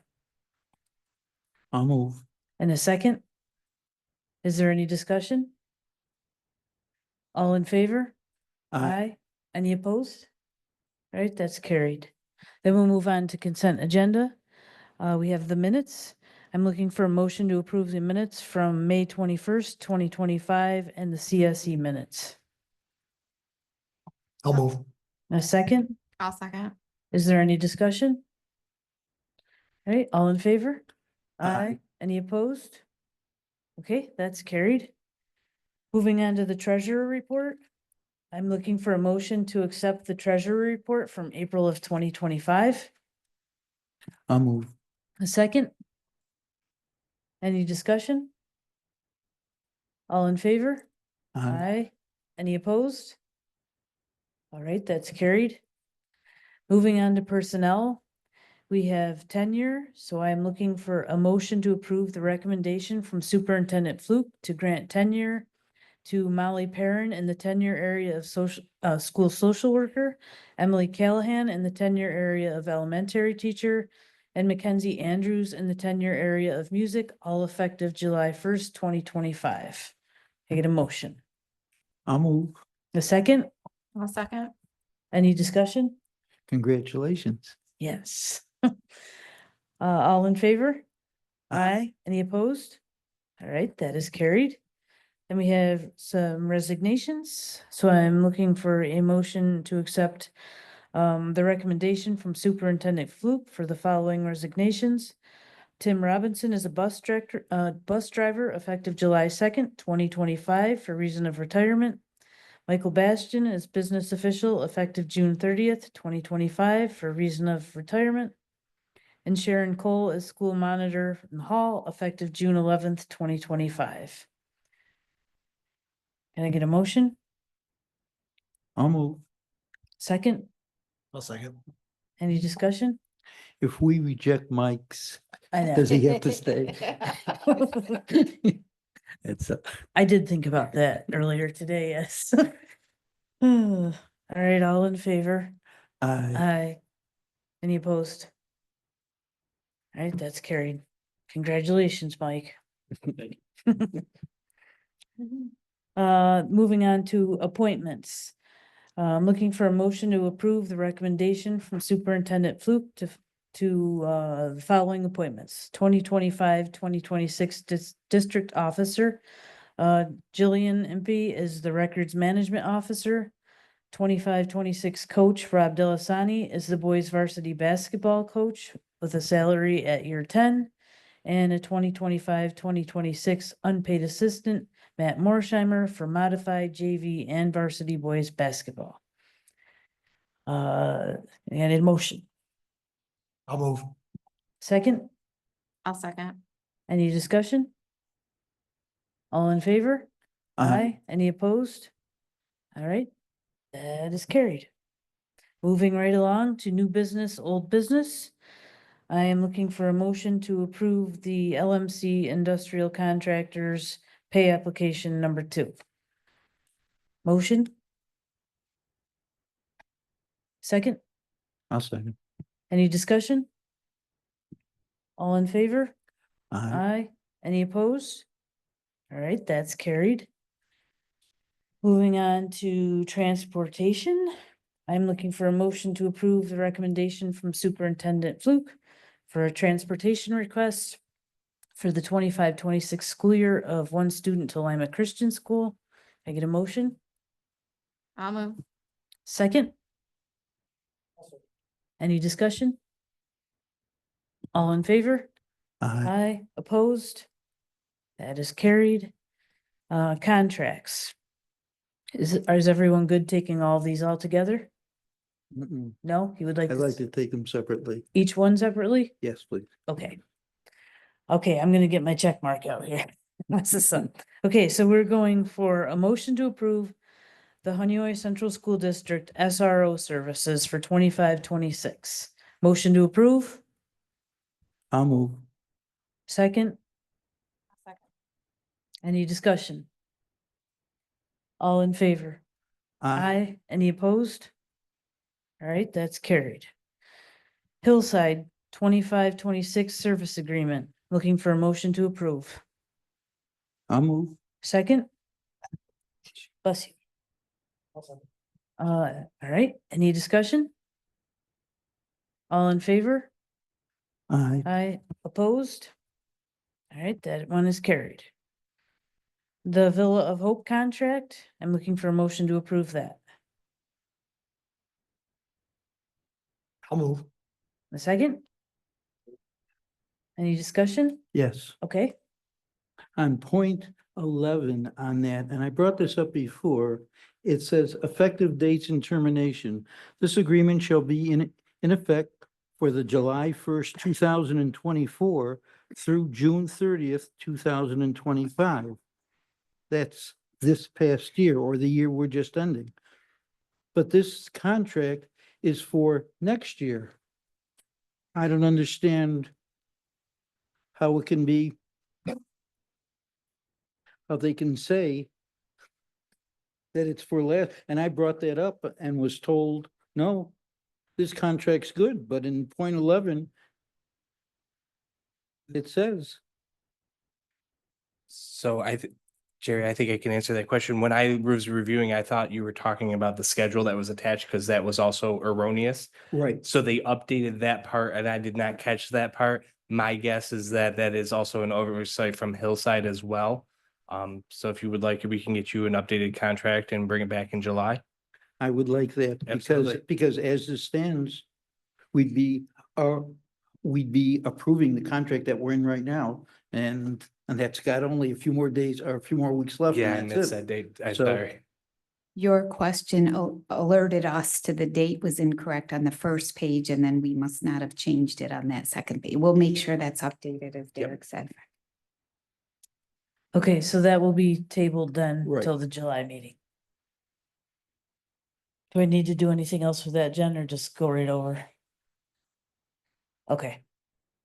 All right, so moving on to Black Truck Enterprises LLC. I'm looking for motion to approve that contract. I'll move. Second, I'll second. any discussion? All in favor? Aye. Aye. Any opposed? All right, that's carried. Then we have the town lease renewal. I'm looking for a motion to approve that. I'll move. And a second, I'll second. is there any discussion there?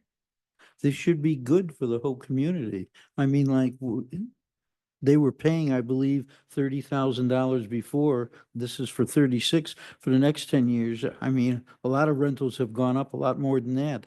So this is good for the town, and if it's good for the town, it's good for the whole community. So, this is a win all the way around, I see. Is there any other discussion? All right, all in favor? Aye. Any opposed? All right, that's carried. Then moving on to the Honeoye ABS agreement, I'm looking for a motion to approve that. All right, second. Any discussion? All in favor? Aye. Any opposed? All right, that's carried.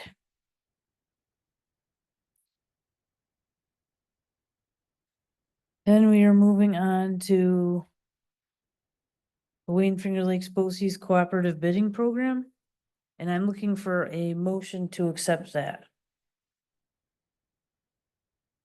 I'll move. A second? Second.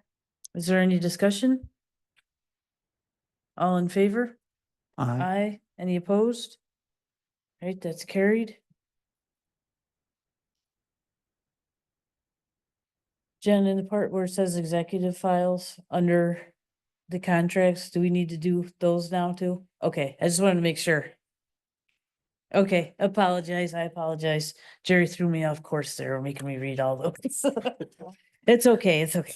Okay, so, I just name each one of those, Jen, or just ask for, I'm just asking because it says executive, so.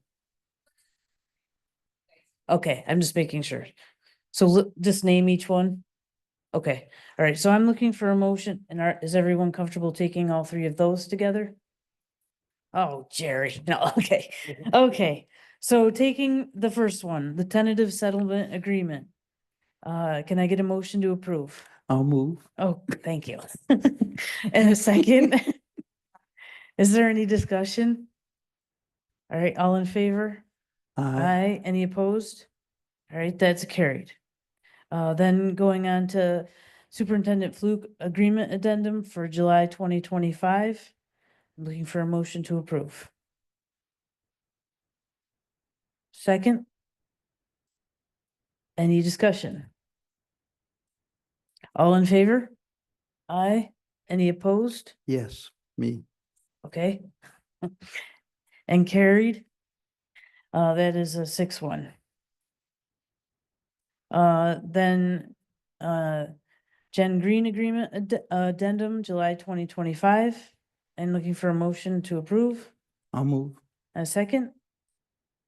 Any discussion there? All in favor? Aye. Any opposed? All right, that is carried. Okay, now moving forward, we're skipping ahead a little bit now.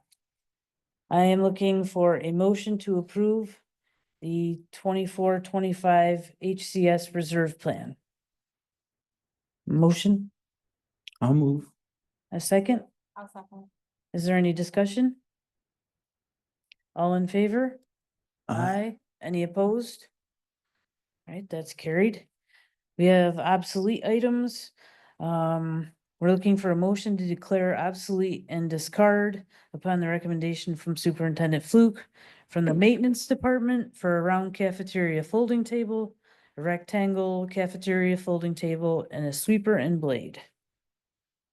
Can I get a motion on those? Second?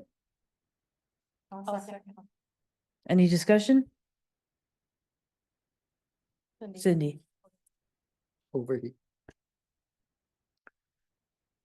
Okay, so where was I? Discussion? Anything? All right, all in favor? Aye. Any opposed? All right, that is carried. Do we have anything for the capital improvement project? No, nothing there. Are there any comments from the board? I had you down. I have you down for June 25th, 1:30. Yes, okay. Thank you for saying that, Tori. You're welcome. So the graduate of distinction, I am not gonna be able to make that meeting, so I don't know if someone would like to step in and do that for me. It's, I will if no one else will. When is it? June. I have June 25th at 1:30. We'll be reviewing all of the candidates that have been submitted for the graduate of distinction. I'll do it, Jerry. Go ahead. I'll do it. 25th at 1:30, I'll send you. It's okay. All right. The only comments I have is to please check your recaps and check all the dates that I've sent out, because we have so many things potentially that you could attend if you would like to. I just don't want, because I know how my weeks have looked lately and I keep double checking everything because I keep waking up in the night thinking I forgot something. So just please check your recaps so we're all on the same page. Then lastly, I have, let's see, it looks like the rural RSA Association membership, basically that is up for renewal. It looks like as of July 1, 2025, that is an $850 membership that we pay. Just keeping in mind that we also have 4 counties and we have NISBA. Jen has stated that no one has attended a conference in, I believe you said 2 years. So it's up for discussion with the board if we would like to renew or not. So do we want to go around? We can start with Jim if you'd like. My point or my position on the RSA membership is that I don't believe that it should be discontinued. Each one of us on this board should feel proud for where we've been elected to this position. We show pride. We need to show pride that we are a membership committee that takes care of things within the district. Know that we are worth more than other people may think we are, but we know what we're worth because we know the work and the time that we put into this. The RSA, I was the last one, I think, that went probably to the summer conference. It is one of the best conferences I've ever been to. I didn't go for 2 years simply because I was hoping someone else would, to try to get more people involved. We need to get more people involved. We need to let the district know that we are an investment to this district and that the things that we do make us proud to be part of the district, to represent the district and to help the district. It's always for the kids and for the district. We shouldn't feel bad about if it costs us a little bit of money because we're worth it as far as what we do We know, like I said, we know what we do and we know how much we're worth. The value that we gain belonging to these organizations, it's invaluable. It's necessary for this board to grow. I believe that it is imperative to be part of these organizations. And if you don't believe in your own value, how can we expect the district to believe in ourselves? And again, $850 is only 0.004 of our total budget. That's not a lot of money. So that's my position. So I vote we need to keep it. I gotta follow Yeah, sorry. that.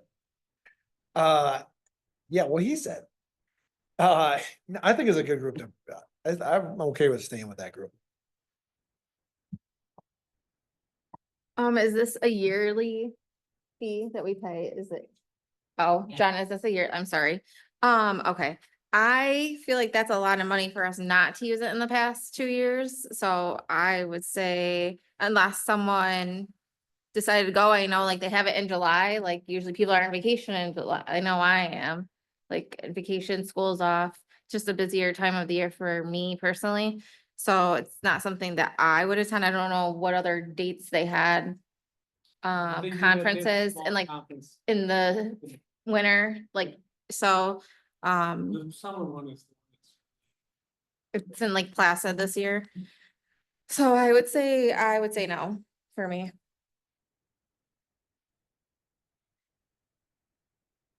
I feel like we attend a lot of four counties and NISBA things.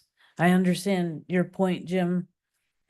I kind of agree with Megan in the fact that that's $1,700 that we haven't utilized, but my question was, that I was thinking about the other day, were they the ones that asked for the video that was made, last year? Yes. And didn't our school win that? That's what I thought. Phew. I guess, like, I feel like we need to, if we're spending $850, I know it's not a lot in the big picture of things. But I also know, like, in my personal life, that's a car payment. You know what I mean? That's $850. And if we're not doing anything with it, we're not utilizing it. So unless somebody can like basically say right now that they would commit to going in the summer and the fall, and that's spending more money, correct, Jen? Like, I'm a no. What do we get from rural schools that four counties doesn't do for us?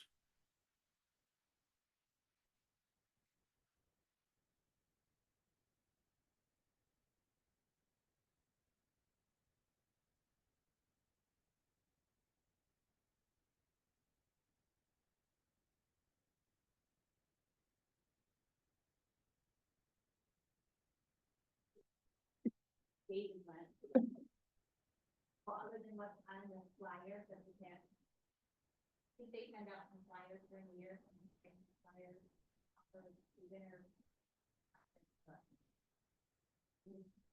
I'll just say, Jerry, the one thing I know that they do, that David Little is extremely important. He's the, what do you call him? What would he be? The executive director, I guess, of our rural schools. And the thing about it is that seeing that we are a rural school, it's important that we keep those rural schools in the focus of NISBA and the state education department. And one thing that David does is he's very integral in putting together I know that he works with the legislative committee, that the four counties puts the legislative committee together that Megan's worked on and Tori have worked on. And then it goes on and they do a lot to help network and push that. So, I mean, it's up to you guys, but I'm just saying that they do. I agree, we need to use that money. It can't just sit there, but it's worth it. If we can get someone that wants to go, I think I went 3 or 4 years in a row, I think. And it was at least, and it was great. I got a lot out of it and brought a lot of information back, but that's something that you guys need to decide. Well, let's put it this way. If someone on the board wants to go, then I'd vote to keep it. But if we don't have anybody who can go or wants to go, then I'd vote no. So does anybody here wanna go this summer? Because if the answer is no, then we're just twiddling our thumbs on this. We can reconsider it next year if we have like newer members on the board that might be interested, or something changes in us. But if we have nobody that's interested in going now, then I'd vote no. So.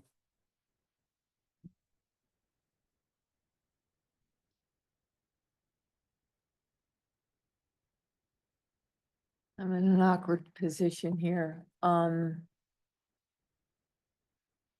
think we skip a year, unless if you're gonna volunteer to go, so. Well, I have, Now that you're an empty nester. I just got a quick question. So they obviously advocate for rural schools. Do they advocate for us if we pay the $150, or they advocate whether we do or don't? They advocate for all rural schools. It's, their position is they're pushing the rural school agenda to the bigger organizations that we don't have representation in. I might change my vote to no, though. Because if they're gonna do it without us paying, I would point out we've already hit 4 no's. But I would change mine if we had someone interested. But if we don't, then I'm interested, but only in the sense that we wanted to send someone and not spend the money if that was the case. But I'm hearing what everyone is saying. I mean, I'm all for skipping a year. Okay. If that is what everyone wants to do. I mean, if we want to keep it and send someone, I will volunteer to go. I'll go. If we decide to keep it. But my vote is no. it's fine. Well, then it sounds like Yeah. it's a no-go for Then this we'll year. reconsider in 25, 26. Yes? Okay. Okay. All right, then we have information for the board for the warrants. And then, does anybody have any discussion, conversation, questions before we go into executive session? No? Okay, then I'm looking for a motion to go into executive session to discuss the employment history of a specific individual. A second, I'll second. Oh. all in favor?